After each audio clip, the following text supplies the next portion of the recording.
Hello bachcho, let's see the question. So question is asking that the ground state electronic configurations of the element U, V, W, X and Y.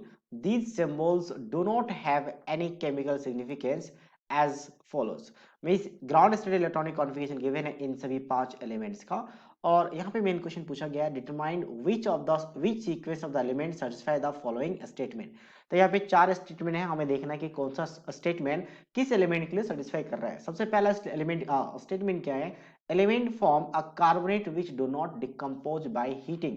तो ऐसे alkali metals के carbonates heat करने पे कभी भी decompose नहीं होते, चाहे आप कितना भी ज्यादा हाई टेम्परेचर ले लो, ये कभी डिकम्पोज ही नहीं होते, कभी ब्रेक ही नहीं होते। जैसे सोडियम कार्बोनेट, तो सोडियम कार्बोनेट की बात करेंगे तो ये कभी भी डिकम्पोज नहीं होते।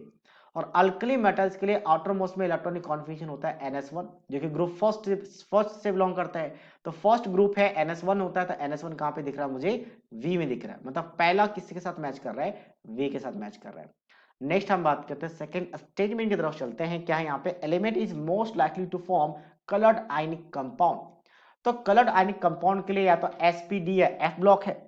तो F ब्लॉक में कोई यहाँ पे इलेक्ट्रॉनिक कॉन्फ़िगरेशन है नहीं, तो बचा sp_d। तो sp_d में से D ब्लॉक के जो एलिमेंट्स होते हैं, D ब्लॉक के एलिमेंट, ठीक है, D ब्लॉक के एलिमेंट्स अनपेयर्ड इलेक्ट्रॉन होने की वजह से कलर्ड शो करते हैं एक्वा सॉल्यूशन में। तो अब डी ब्लॉक एलिमेंट्स के लिए हम इसका जनरल इलेक्ट्रॉनिक कॉन्फ़िगरेशन क्या लिखेंगे, इसका जनरल इलेक्ट्रॉनिक कॉन्फ़िगरेशन होता है n-1 d 1 से लेकर 10 एंड 4s 1 से लेकर 2।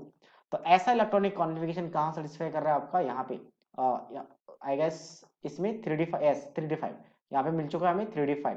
तो यहाँ पे अनपेयर्ड इलेक्ट्रॉन है और इन अनपेयर्ड इलेक्ट्रॉन की वजह से, इन अनपेयर्ड इलेक्ट्रॉन की वजह से ये कलर शो करता है। तो यहाँ पे आंसर क्या आ जाएगा आपका, सेकेंड स्टेटमेंट के लिए x आ जाएगा, सेकेंड के लिए x आ जाएगा। थर्ड की बात करते हैं, element has largest atomic radius.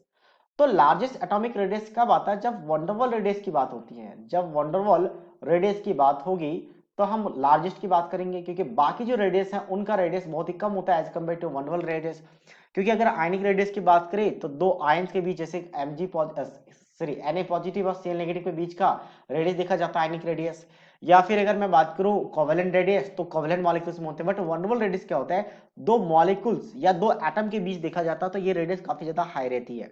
तो ये जनरली किस में देखा जाता है, आपका इनर्ट गैस में, या नोबल गैस कह सकते हैं, नोबल गैस या इनर्ट गैस में देखा जाता है, क्योंकि वो बॉन्डिंग में पार्टिसिपेट ही नहीं करते। तो हमेशा उनका वंडरवॉल रेडियस मेजर होता है, इसलिए वो काफी ज्यादा हाई रहता है। अब यहां से देखा जाता है, यहाँ पे क्या डायरेक्टली 4p6 है, मतलब फुल्ली फिल्ड है। और इनर्ट गैस के लिए क्या आएगा आपका, NH2NP6 दिखेगा। तो NH2NP6 यहीं पे दिख रहा है 4s2 4p6, मतलब ये Y हो जाएगा।